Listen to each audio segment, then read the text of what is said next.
हम सभी के बीच Akhilesh ji, Shakeel ji, love you, Adhir ji, stage पे कांग्रेस पार्टी के सब वरिष्ठ नेता, गठबंधन के नेता, हमारे प्यारे कार्यकर्ता, भाइयों और बहनों, आप सबका यहां बहुत बहुत स्वागत, नमस्कार। भैया इसको हटा दीजिए जरा, ये ड्रोन को हटा दीजिए।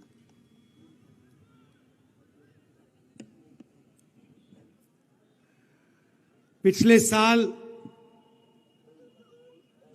कन्याकुमारी से कश्मीर तक हम भारत जोड़ो यात्रा पे चले। 4000 किलोमीटर समुद्र से हिमालय तक ये यात्रा चली और बहुत सारे लोगों ने रास्ते पर हमें पूछा, इस यात्रा का लक्ष्य क्या है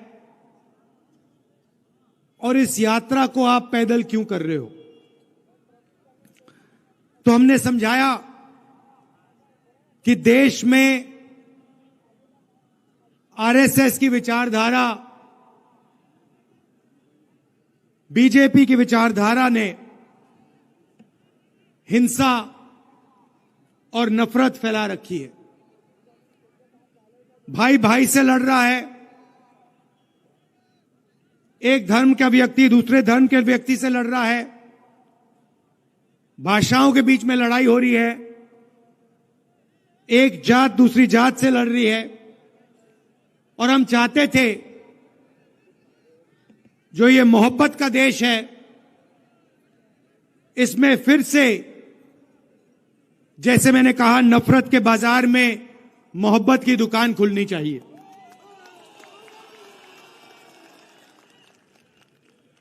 यात्रा में हम लाखों लोगों से मिले। सेल्फी का जमाना है तो हजारों लोगों के साथ सेल्फी हुई।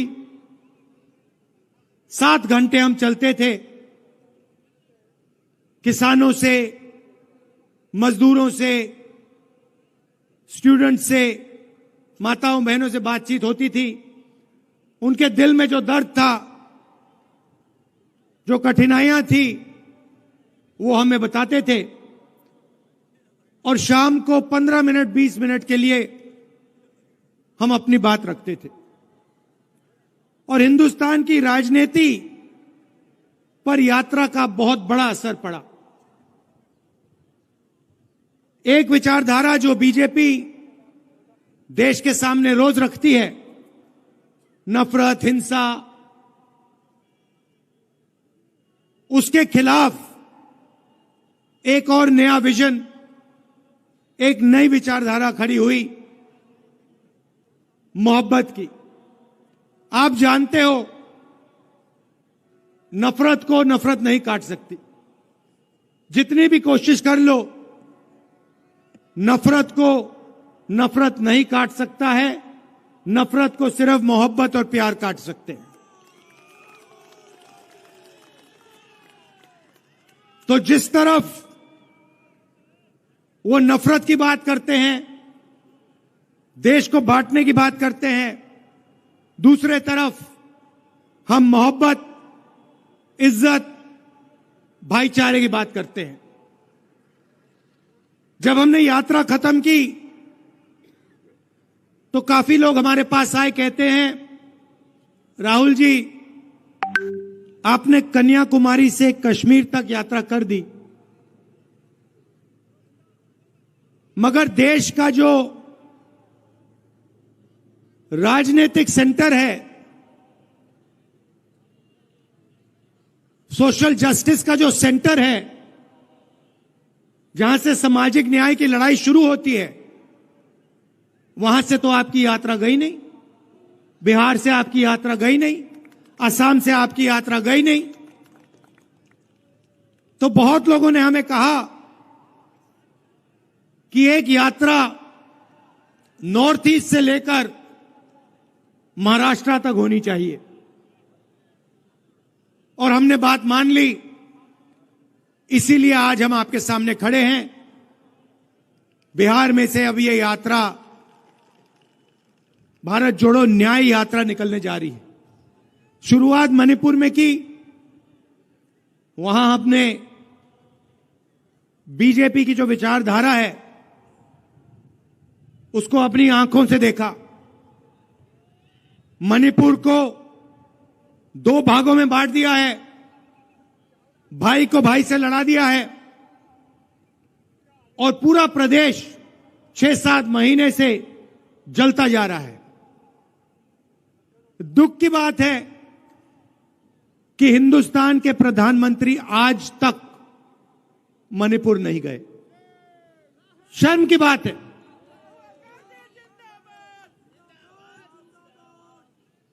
आज तक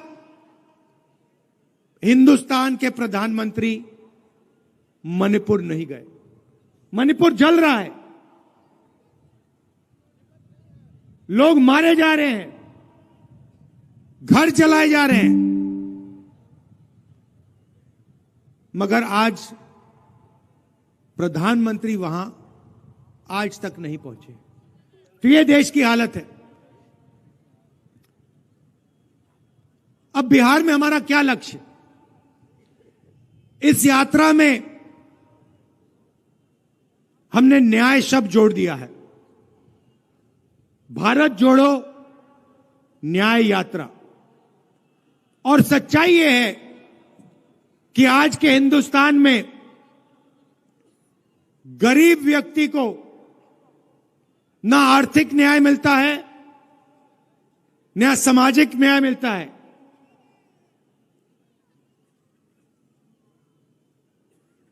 तो इसलिए हमने न्याय की बात जोड़ी है। मोदी जी की सरकार में 2-3 अरबपतियों को हिंदुस्तान का पूरा धन पकड़ा दिया जाता है, चाहे वो एयरपोर्ट हो, पोर्ट्स हो, इंफ्रास्ट्रक्चर हो, अस्पताल हो, यूनिवर्सिटी हो, सारा का सारा 2-3 बड़े उद्योगपतियों को पकड़ा जाता है। मगर जो हाथ से काम करता है, मजदूरी करता है, जो किसान खेती करता है, उसकी सरकार मदद नहीं करती है। उसके लिए बैंक के दरवाजे बंद हैं और उसके लिए नोटबंदी और जीएसटी है। अरबपतियों के लिए बैंक के दरवाजे खुले, प्रधानमंत्री का अफसर खुला, का ऑफिस खुला, सरकार के सारे दरवाजे उनके लिए खुले। तो यह बात हम आपके सामने रखना चाहते हैं। बिना सामाजिक न्याय और आर्थिक न्याय के यह देश प्रगति कर ही नहीं सकता है। ये खोखले शब्द हैं। ये जो विकास की बात करते रहते हैं, सामाजिक न्याय के बिना, आर्थिक न्याय के बिना यह काम किया ही नहीं जा सकता है। अंत में मैं आपको एक उदाहरण देना चाहता हूं। पूरा देश जानता है कि देश में सबसे बड़ी आबादी ओबीसी वर्ग की होती है। तकरीबन 50% ओबीसी वर्ग की आबादी है। 15% दलित हैं, 12% आदिवासी हैं, तकरीबन 15% माइनॉरिटी हैं। यह सच्चाई है देश की। यहां जो ओबीसी वर्ग के लोग बैठे हैं, मैं आपको बताना चाहता हूं कि हिंदुस्तान की सरकार को 90 आईएएस अफसर चलाते हैं। देश का पूरा बजट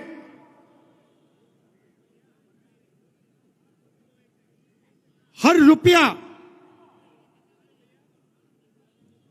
ये लोग निर्णय लेते हैं। डिफेंस में कितना पैसा जाएगा, स्वास्थ्य में कितना जाएगा, किसानों को कितना मिलेगा, ये 90 अफसर ये सारे के सारे निर्णय लेते हैं। इनके बिना बजट का 1 रुपया नहीं बांटा जा सकता। और मैं बिहार के ओबीसी से कहना चाहता हूं, पिछड़े वर्ग के लोगों से कहना चाहता हूं, इन 90 अफसरों में से ओबीसी वर्ग के सिर्फ 3 हैं। और अगर बजट में 100 रुपए बांटा जाता है तो ओबीसी वर्ग के अफसर सिर्फ 5 रुपए बांटते हैं। यह सच्चाई है। और ये ओबीसी वर्ग के साथ हो रही है, दलित वर्ग के साथ हो रही है, आदिवासी वर्ग के साथ हो रही है। इसलिए हमने सामाजिक न्याय का सबसे क्रांतिकारी काम करने का निर्णय ले लिया है। भाइयों और बहनों, इस देश को पता लग जाना चाहिए कि इस देश में ओबीसी कितने हैं, दलित कितने हैं, आदिवासी कितने हैं, जनरल कितने हैं। उस काम को करने के लिए जाति जनगणना की जरूरत है। जाति जनगणना एक क्रांतिकारी कदम है। जिस दिन जाति जनगणना हो जाएगा उस दिन देश के आदिवासियों को, दलितों को, पिछड़ों को, सबको पता लग जाएगा कि उनकी आबादी कितनी है। और फिर उससे पता लग जाएगा कि उनका हक कितना बनता है।